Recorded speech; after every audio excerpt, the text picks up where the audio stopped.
Sir क्या हुआ? आज आरोपी पक्ष के द्वारा बेल एप्लीकेशन फाइल गई है, जो कोर्ट नंबर 3 देशपांडे साहब के पास हियरिंग के लिए 7 तारीख को रखा गया है। उसके अलावा जो उनकी 4 पिटीशंस थी, जो पिछले तारीख को जो रखी गई थी, जो जिसकी इंटरिम 2 तारीख तक थी, तो आज 2 तारीख भी खत्म हो गई है।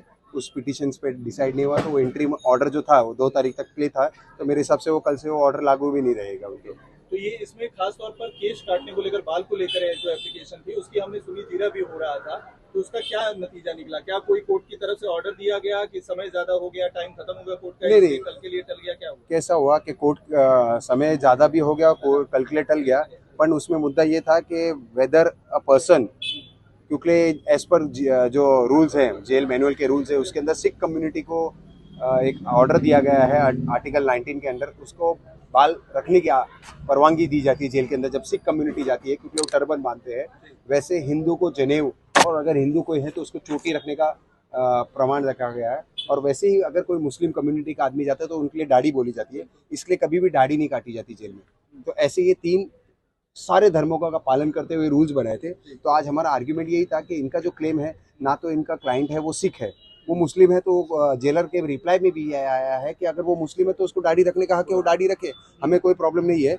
बट बाल काटने पे उन्होंने बोला है कि एज पर रूल जैसे सारे आरोपियों का काटा जाता है, इनका भी काटा जाएगा, बस ऐसा उनका जेलर का मैनुअल का ऑर्डर है। उन्होंने आज जो रिप्लाई फाइल किया उसके अंदर। अच्छा, तो क्या इसकी सुनवाई कल वापस से होगी? कल वापस में होगी, फिर से होगी मेरे हिसाब से तो। ओके, बाकी के जो 3 एप्लीकेशन आपने बताया, टोटल 4 एप्लीकेशन, बाकी के जो 3 एप्लीकेशन थे उनको रिजेक्ट कर दिया था, क्या था उसमें? रिजेक्ट नहीं किया था उनको, जैसे 2 एप्लीकेशन थी, एक होम फूड की एप्लीकेशन थी और एक उनकी एप्लीकेशन थी कि परिवार के लोगों को मिलने जाए, एडवोकेट को मिलने जाए। तो उस पर भी जेलर ने आज रिप्लाई एकदम स्पेसिफिक दिया है कि होम फूड के लिए वो किसी को अलाउड नहीं कर सकते, क्योंकि उस जेल में 4500 कैदी हैं। अगर एक भी कैदी को होम फूड की परवानगी मिल गई तो ऐसा होगा कि 4500 और कैदी अर्जी करेंगे। तो एज पर जेल मैनुअल जो खाना देना चाहिए हर कैदी को, वो खाना उनको भी दिया जाएगा। तो कोर्ट ने भी ये ऑर्डर पास किया था कि as per jail manual order pass किया था पिछली तारीख को, तो जेल मैनुअल ये बोलती है वो खाना दिया जाएगा, वो खाना उनको दिया जाएगा।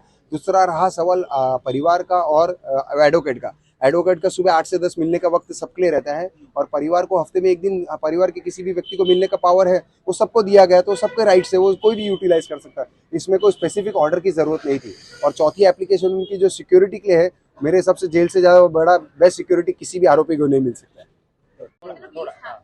सर, आज कोर्ट में क्या आपकी तरफ से एप्लीकेशन दिया गया, बेल एप्लीकेशन भी दिया गया था, उस पर कोर्ट का क्या ऑर्डर आया है, जरा उसके बारे में बताइए। सबसे पहले तो जो बेल एप्लीकेशन हमने फाइल की है उसके ऊपर पुलिस स्टेशन वालिद को नोटिस इशू हो चुका है। 7 जनवरी 2023 को पुलिस को अपना से रिपोर्ट रिप्लाई जो भी है वो फाइल करना है। उस दिन इस मैटर की सुनवाई होगी बेल पे। जहाँ तक हमने जो बाकी 2 एप्लीकेशन किए थे जिनके ऊपर आज सुनवाई होनी थी, वो सुनवाई कल के लिए टल गई है, क्योंकि जेलर ने एक सेफ रिपोर्ट फाइल किया जहाँ पे उनका ऐसा कहना है सिख धर्म के अलावा दूसरा कोई बाल नहीं रख सकता, जबकि जेल मैनुअल कहता है कि सिख धर्म के अलावा बाकी लोग भी रख सकते हैं, बट जेलर डिसाइड करेगा कि वो हेयर ड्यूली लॉन्ग है या अनड्यूली लॉन्ग है। अगर अनड्यूली लॉन्ग है तो जेलर को डिसीजन लेना है।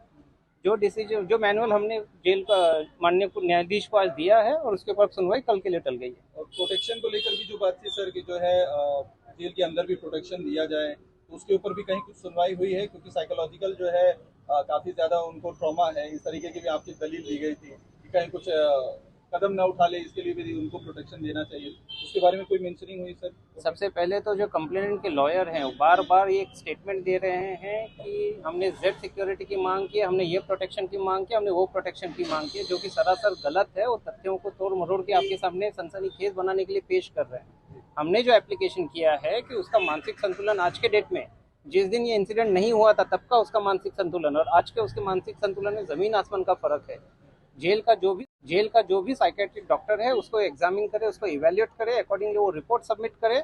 और हमने ये सिक्योरिटी मांगी है कि अगर उसकी मानसिक स्थिति सही नहीं है तो उसे कांस्टेंट वॉच में रखे, उसे काउंसलिंग दी जाए, नथिंग मोर और बियॉन्ड इट। उससे ज़्यादा हमने कुछ नहीं मांगा है, कोई सिक्योरिटी नहीं मांगा है हमने। हमें किसी सिक्योरिटी की ज़रूरत नहीं है, जबकि रैशनल स्टेटमेंट बहुत कुछ किए गए हैं जो कि सरासर गलत हैं, लेकिन हमने कोई जेड सिक्योरिटी की मांग नहीं की है। सर, आपके मुताबिक शेजान के मेंटल हालत क्या किसी की भी mental status as of now ऐसे सिचुएशन को फेस करने के बाद सही होना नहीं सही होना वो आप और मैं डिसाइड नहीं कर सकते हैं।